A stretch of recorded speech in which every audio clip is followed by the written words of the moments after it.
Chapitre 12. Que faire des doutes? Bien des chrétiens, et particulièrement des jeunes dans la foi, sont parfois troublés par les suggestions du scepticisme. Il y a dans la Bible bien des choses qu'ils ne peuvent expliquer, ni même comprendre, et Satan s'en sert pour ébranler leur foi dans les saintes Écritures comme révélation de Dieu. Comment pouvons-nous connaître la bonne voie, se demande-t-il, si la Bible est véritablement la parole de Dieu? Comment nous affranchir des doutes dont nous sommes obsédés? Dieu ne nous demande jamais de croire sans donner à notre foi des preuves suffisantes. Son existence, son caractère, la véracité de sa parole, tout cela est établi par des témoignages qui en appellent à notre raison. Et ces témoignages sont abondants. Toutefois, Dieu n'a jamais enlevé la possibilité du doute. Notre foi doit reposer sur des preuves et non sur une démonstration. Ceux qui désirent douter en auront l'occasion, tandis que ceux qui veulent réellement connaître la vérité trouveront des preuves abondantes qui affermiront leur foi. Il est impossible à un esprit borné de comprendre parfaitement les œuvres ou le caractère de l'infini. Cet être saint demeurera toujours enveloppé de mystères, même pour les esprits les plus transcendants et les intelligences les plus cultivées. Prétends-tu sonder les pensées de Dieu? Parvenir à la connaissance parfaite du Tout-Puissant? Elle est aussi haute que les cieux. Que feras-tu? Plus profonde que le séjour des morts? Que sauras-tu? Job 11, versets 7 et 8. L'apôtre Paul pousse cette exclamation. Ô profondeur de la richesse, de la sagesse et de la science de Dieu, que ses jugements sont insondables et ses voies incompréhensibles. Romains 11, verset 33. Mais quoique les nuages et l'obscurité l'environnent, la justice et l'équité sont la base de son trône. Psaume 97, verset 2. Nous pouvons pénétrer assez loin dans la connaissance des voies de Dieu à notre égard et des mobiles qui le guident pour savoir qu'il met une puissance infinie au service d'un amour incommensurable. Nous pouvons comprendre parmi ses desseins tout ce qui nous est utile. Quant au reste, nous devons nous en remettre à une main toute puissante, à un cœur qui n'est qu'amour. Comme le caractère de son auteur, la parole de Dieu nous présente des mystères qui ne pourront jamais être sondés à fond par des êtres bornés. L'entrée du péché dans le monde, l'incarnation de Jésus-Christ, la régénération, la résurrection et plusieurs autres faits présentés dans la Bible sont des mystères trop profonds pour être expliqués ou même saisis pleinement par l'esprit humain. Mais Dieu nous a donné dans les Écritures des preuves suffisantes de leur divinité, et nous n'avons nullement lieu de douter de celle-ci parce que nous ne pouvons pas comprendre les mystères de sa providence. Dans le monde matériel, nous sommes constamment entourés de mystères impénétrables. Les plus humbles manifestations de la vie sont un problème que les plus sages philosophes sont incapables d'expliquer. De tous côtés se présentent des merveilles qui surpassent notre intelligence. Faut-il donc être surpris s'il se trouve dans le monde spirituel des mystères insondables? Toute la difficulté se trouve dans la faiblesse et l'étroitesse de l'esprit humain. L'apôtre Pierre dit qu'il y a dans les Écritures des points difficiles à comprendre, dont les personnes ignorantes et mal affermies tordent le sens pour leur propre ruine. 2 Pierre 3, verset 16. Les sceptiques ont tiré de ces points difficiles des arguments contre la Bible. Mais ce sont là, au contraire, des preuves solides de sa divine inspiration. Si elle ne nous disait de Dieu que des choses aisées à comprendre, si l'esprit borné de l'homme pouvait facilement embrasser sa grandeur et sa majesté, la Bible ne porterait pas le sceau indubitable de l'autorité divine.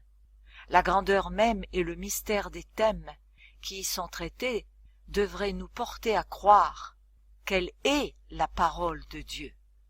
La Bible révèle la vérité avec une telle simplicité et une adaptation si parfaite aux besoins et aux aspirations du cœur humain qu'elle a fait le charme et l'étonnement des esprits les plus cultivés. D'autre part, elle met les humbles et les illettrés à même de comprendre le chemin du salut. Et pourtant, ces vérités si simplement exprimées traitent de sujets si élevés, si profonds et tellement inaccessibles aux facultés humaines que nous ne pouvons les accepter que parce que c'est Dieu qui a parlé. Ainsi, le plan du salut nous est révélé de telle manière que chacun peut y comprendre ce qu'est la repentance envers Dieu et la foi en notre Seigneur Jésus-Christ, et s'engager dans cette voie pour être sauvé. Et cependant, ces vérités si faciles à saisir contiennent des mystères qui nous voilent la gloire de Dieu, mystères qui confondent celui qui cherche sincèrement la vérité, mais lui inspirent la foi et le respect. Puis, plus il sonde la Bible, plus ferme est sa conviction qu'elle est la parole de Dieu.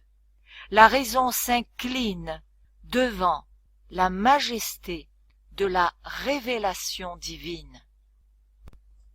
Se rendre compte que la compréhension parfaite des grandes vérités de la Bible nous échappe, c'est simplement reconnaître qu'un esprit borné et incapable de concevoir l'infini, que l'homme, avec ses connaissances limitées, ne peut saisir les desseins de l'omniscient.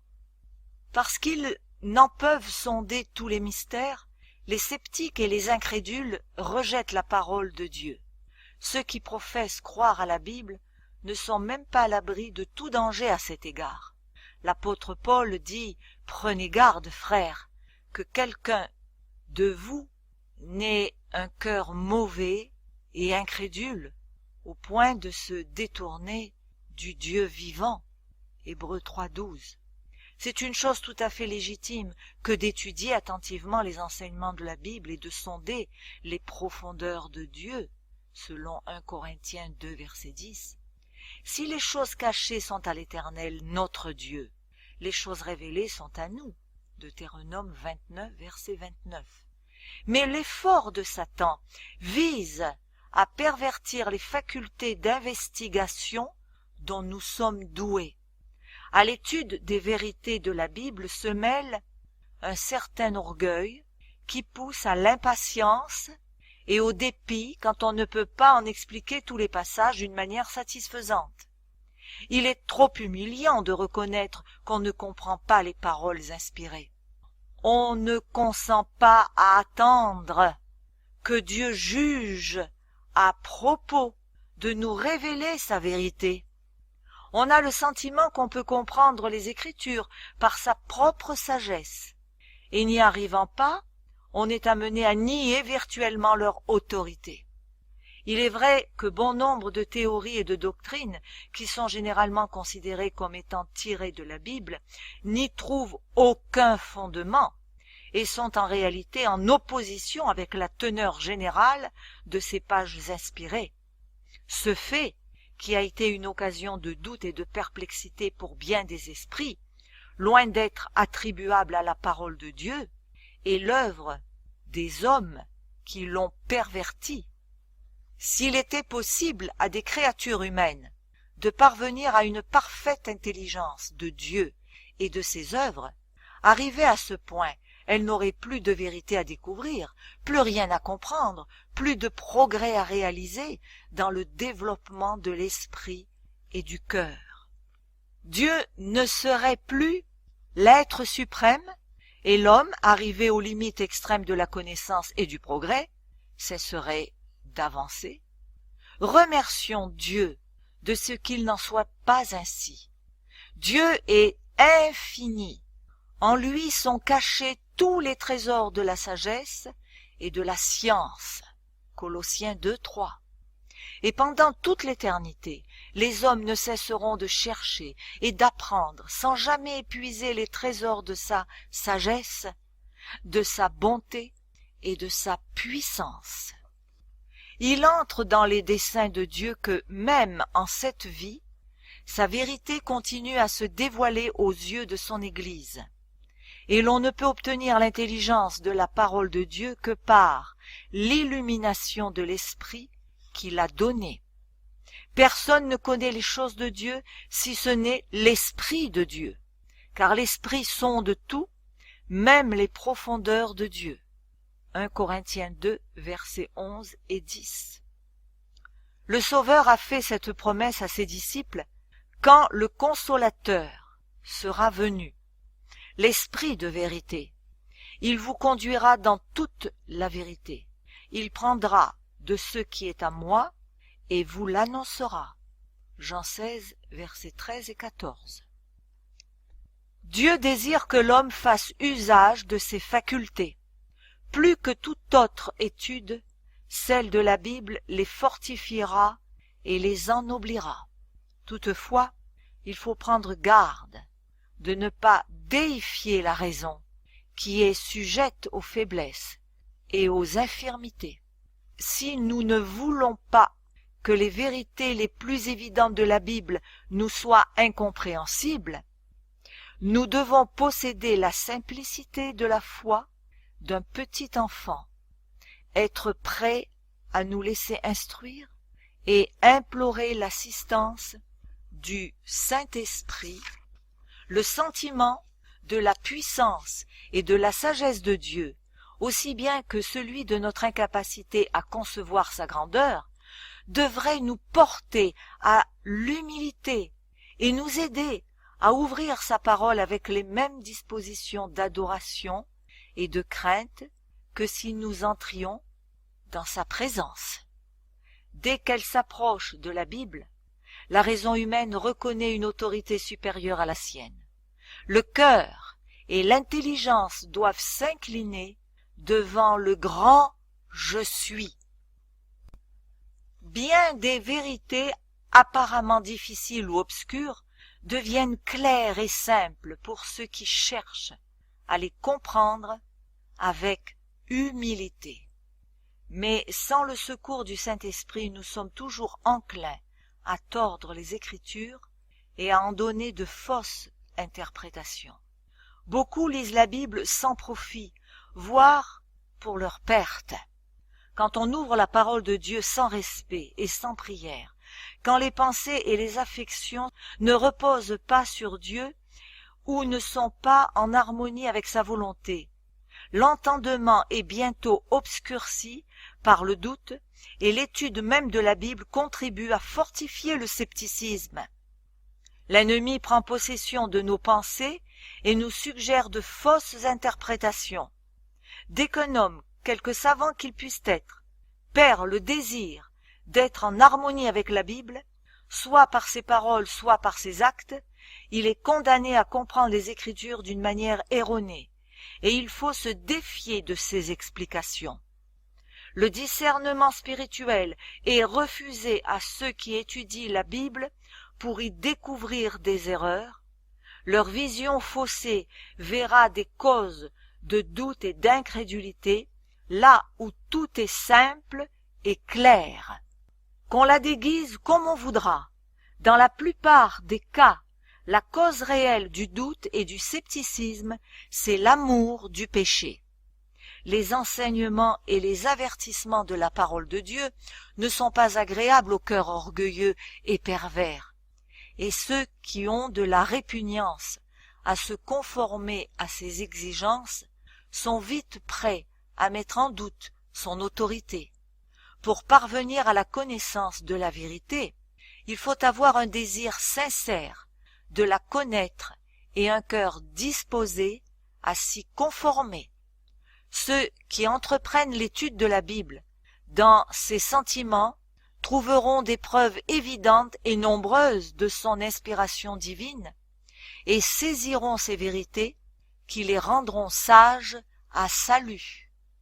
Jésus a dit : Si quelqu'un veut faire la volonté de Dieu, il saura si ma doctrine est de Dieu ou si je parle de mon chef.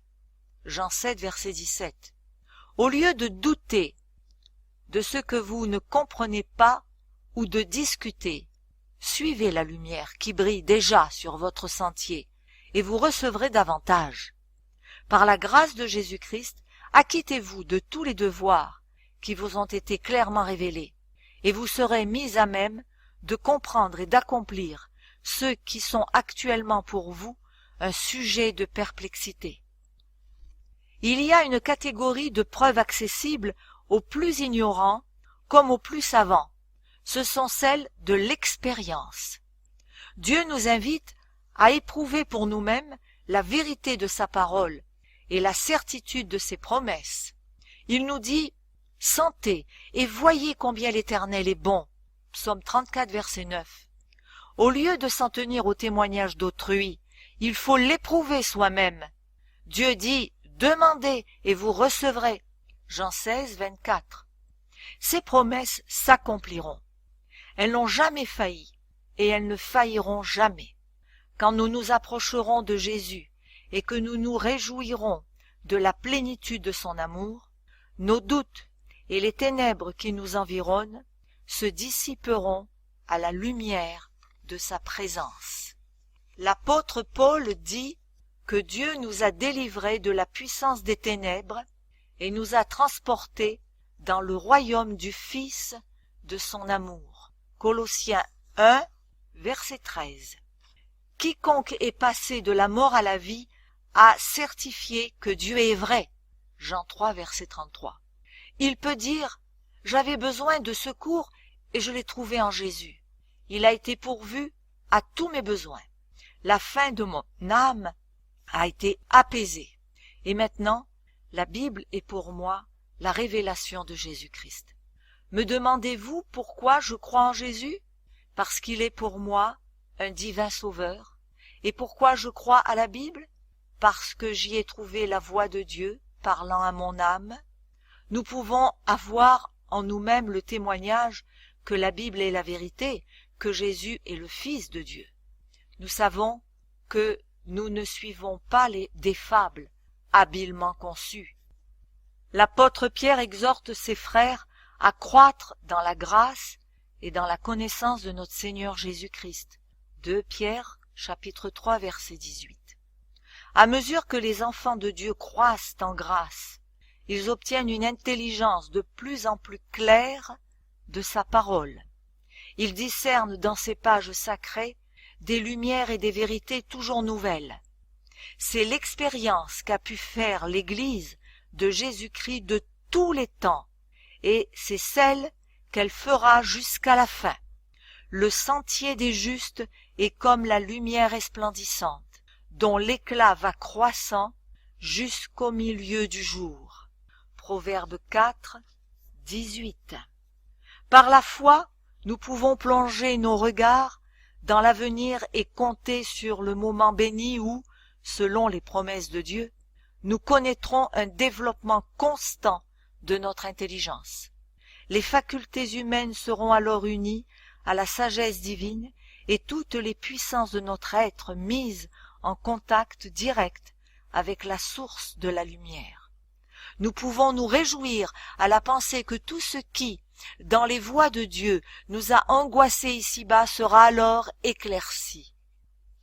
Les choses difficiles à comprendre seront expliquées, et là où notre intelligence bornée ne découvre aujourd'hui que confusion, nous constaterons l'harmonie la plus parfaite.